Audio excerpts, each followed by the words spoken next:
कि एक बार माता लक्ष्मी ने पृथ्वी पर धन वर्षा की। सभी पृथ्वीवासी धनवान बन गए। लोगों के घरों में सोने चांदी के भंडार हो गए।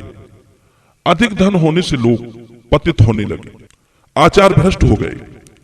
काम धंधा बंद करके लोग मौज मस्ती में डूब गए। अन्न का अभाव हो गया, लोग भूखों मरने लगे। पृथ्वीवासियों को भूखा मरता देख पृथ्वी देवी लक्ष्मी की शरण में गई और बोली, हे देवी, आपके वरदान से मेरी संतानें निकम्मी, आलसी, कामचोर और आजाद हो गई है। कोई कुछ भी नहीं करना चाहता, सब पूरे दिन पड़े रहते हैं। पृथ्वी पर अन्न का संकट पैदा हो गया है। धन के मद में अनीति, अनाचार, अत्याचार और व्यभिचार पर उतर आए हैं। कृपया अपने वरदान को वापस ले लो। पृथ्वी देवी के निवेदन करने पर लक्ष्मी देवी ने अपना वरदान वापस ले लिया। धन के लुप्त होते ही लोगों की आंखें खुलने लगी। फिर से उन्होंने काम करना आरंभ कर दिया। खेतों में अन्न उत्पन्न होने लगा। धीरे धीरे फिर से जीवन पटरी पर लौट आया। इसलिए ध्यान रखें, सृष्टि के संतुलन के लिए छोटा और बड़ा होना बहुत अनिवार्य है। अब सवाल है कि यदि सभी अमीर बन जाएं तो दुनिया कैसे चलेगी? मित्रों, अमीर होना अलग बात है और समान होना अलग बात है। जाहिर सी बात है, जिसके पास पैसा है वो अमीर है। कोई लखपति है, कोई करोड़पति है, कोई अरबपति है तो कोई खरबपति है। अगर कोई लखपति है तो वो भी अमीर की श्रेणी में आता है। अमीर होने से कार्य नहीं रुकता। कार्य रुकने के चांस तो तब रहते हैं जब सारे लोग एक समान अमीर हो जाए।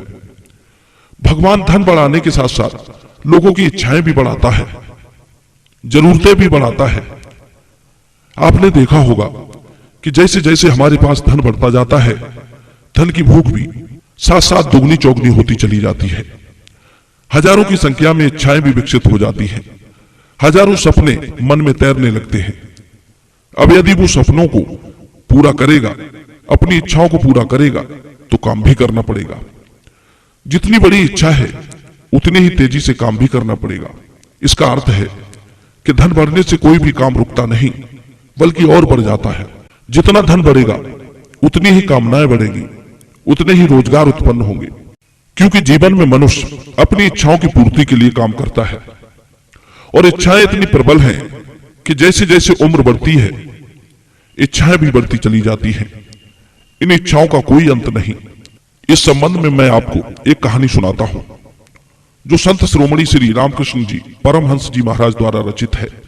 एक बार एक नाई था जो राजा की हजामत बनाया करता था। राजा उसे हर माह 10 सोने की मोहरें देते थे, जिससे नाई की अच्छी तरह से गुजर बसर हो रही थी। नाई राजा से मिलने वाले वेतन से ही बड़ा प्रसन्न रहता था। एक दिन वो नाई जंगल के मार्ग से गुजर रहा था। रास्ते में एक बड़ा सा पेड़ खड़ा था। जैसे ही वो पेड़ के पास में पहुंचा तो पेड़ से आवाज आई कि 7 घड़ा धन लेगा क्या? नाई ने घूमकर चारों ओर देखा पर उसे कोई नजर नहीं आया। परंतु 7 घड़ा धन की बात सुनकर उसके मन में लालच उत्पन्न हुआ। नाई ने जोर से कहा, हाँ लूंगा।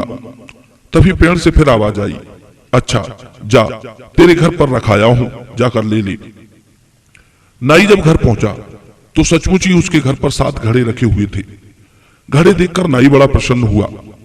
उसने घड़ों को खोलकर देखा तो 6 घड़े सोने की मोहरों से भरे हुए थे। 7वां घड़ा थोड़ा खाली था। उसके मन में 7वें घड़े को पूरा भरने की इच्छा जागृत हो उठी।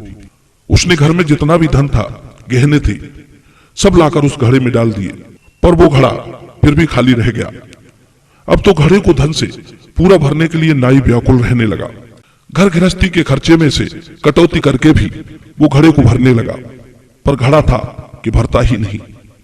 एक दिन उसने राजा से प्रार्थना की कि भले ही उस पर काम बढ़ा दिया जाए, पर उसका वेतन दुगना कर दिया जाए। राजा ने नाई की बात मान ली, उसके वेतन को बढ़ाकर दुगना कर दिया। फिर भी नाई की दशा पहले की तरह ही बनी रही। वो राजा से मिलने वाले पूरे वेतन को घड़े में डाल देता था, फिर भी घड़ा नहीं भरा।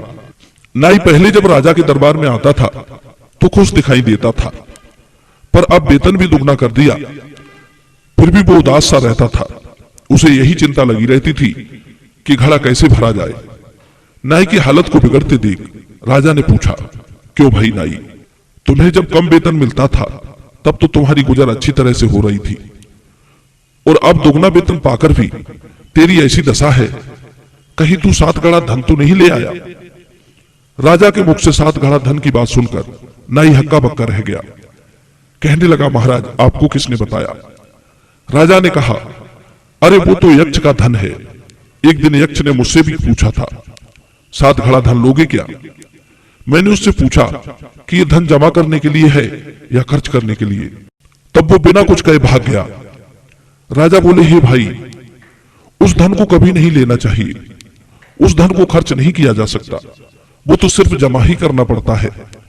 तू यदि अपना भला चाहता है तो जल्दी से उस धन को उसे लौटा आ। तब नाई को होश आया और वो झटपट उस जगह पर जाकर चिल्लाकर बोल आया, अपना 7 घड़ा धन ले आना, मुझे नहीं चाहिए आपका धन। यक्ष ने कहा, ठीक है। नाई ने घर आकर देखा तो 7 घड़ा गायब थे। दुख की बात यह थी कि इतने दिनों तक पेट को काटकर उस खाली घड़े को भरता रहा, वो भी धन चला गया। कहानी का तात्पर्य यह है कि धन बढ़ने से धन की भूख दुगनी हो जाती है। धन का लालच उसे शांत नहीं बैठने देता, उसके दिमाग में कुछ न कुछ चलता रहता है कि कैसे भी करके मौजूद धन दुगना चौगुना 10 गुना हो जाए। इसके लिए वो रात दिन प्रयत्नशील रहता है। सबके अमीर बनने पर भी सृष्टि का संतुलन नहीं बिगड़ेगा, पर इसके लिए चाहिए कि सभी अमीर एक समान ना होकर अमीर भी छोटे बड़े रहें। समानता कितनी बड़ी मुसीबत खड़ी कर सकती है, ये किसी ने नहीं सोचा होगा। इसे मैं दूसरे उदाहरण से समझाता हूं।